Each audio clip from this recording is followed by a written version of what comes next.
Assalamualaikum warahmatullahi wabarakatuh. Perkenalkan, nama saya Aurelia Yasarin. Saya dari semester 3, kelas non reguler dengan mata kuliah Hukum Pidana Lanjutan pada pertemuan kedua, yaitu pada tanggal Jumat 23 September 2022. Di sini saya akan mereview materi pembelajaran kedua. Di sini saya didoseni oleh dosen Ibu Profesor Dr. Hajah Heni Nuraini SHMH beserta asisten dosen Bapak Dr. Muhammad Rendi Aridayani SHMH. Review mengenai pembelajaran kedua yaitu bab 2 tentang penyertaan atau deal naming.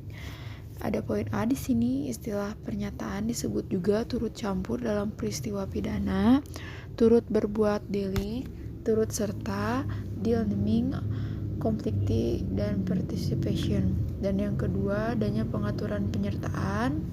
Secara umum, buku bab 1, bab 5 KUHP pasal 55 sampai dengan 62. Dan yang kedua, secara khusus tersebar dalam buku yang kedua KUHP, buku 3 KUHP, dan beberapa peraturan di luar KUHP atau tindak pidana khusus.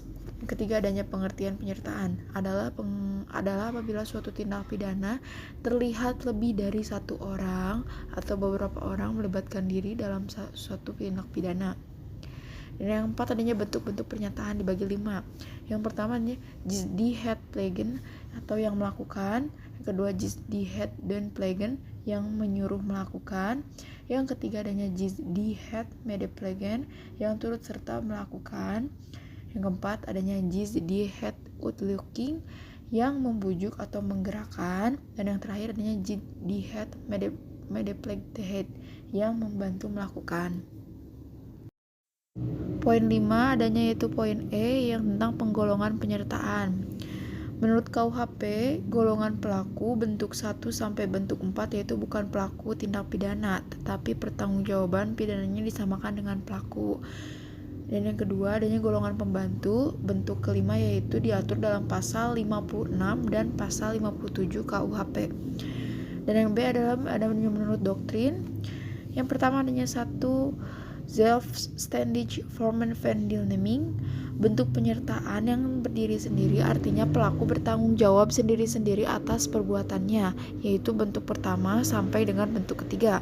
Dan yang kedua adanya onzelf zelfstandig vormen van deelneming, bentuk penyertaan yang pertanggungjawabannya pesertanya bergantung pada perbuatan yang dapat dihukum, yaitu bentuk keempat dan bentuk kelima. Adapun di sini pengertian adalah bentuk 1 yaitu pleger atau dader, yaitu pelaku yang dapat melakukan tindak pidana. Dalam hal ini dapat dikategorikan sebagai pelaku tunggal atau sebagai pelaku jamak.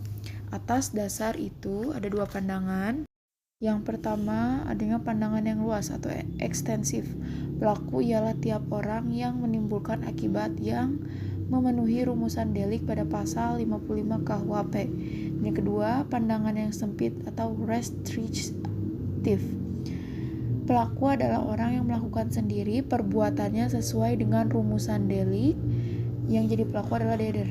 Jadi pelaku adalah orang yang melakukan sendiri perbuatan memenuhi rumusan delik, tetapi pembuat undang-undang tidak menentukan secara pasti siapa yang jadi pelaku, sehingga menimbulkan kesulitan dalam praktek.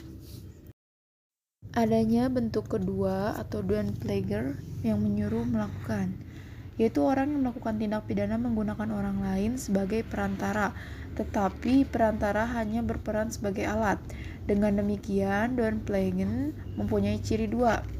Yang pertama, ada 2 pihak yaitu pelaku langsung, manus ministra atau auctor materials, dan pelaku tidak langsung atau disebut manus domina. Dan yang kedua, dalam doenplegen terdapat unsur-unsur terbagi 3.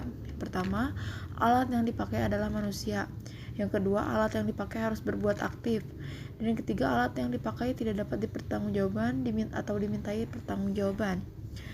Penyebab tidak dapat dimulai pertanggungjawaban pidana terhadap orang yang disuruh ialah karena orang tersebut hanya berperan sebagai alat atau pelaku material yang didasarkan pada terbagi menjadi 5, yaitu yang pertama, tidak sempurna pertumbuhan jiwanya pada pasal 44. Dan yang kedua, adanya keadaan yang memaksa pada pasal 48. Yang ketiga, adanya perintah jabatan yang tidak sah pada pasal 51 ayat 2. Dan yang keempat, adanya kekeliruan atau pemalsuan.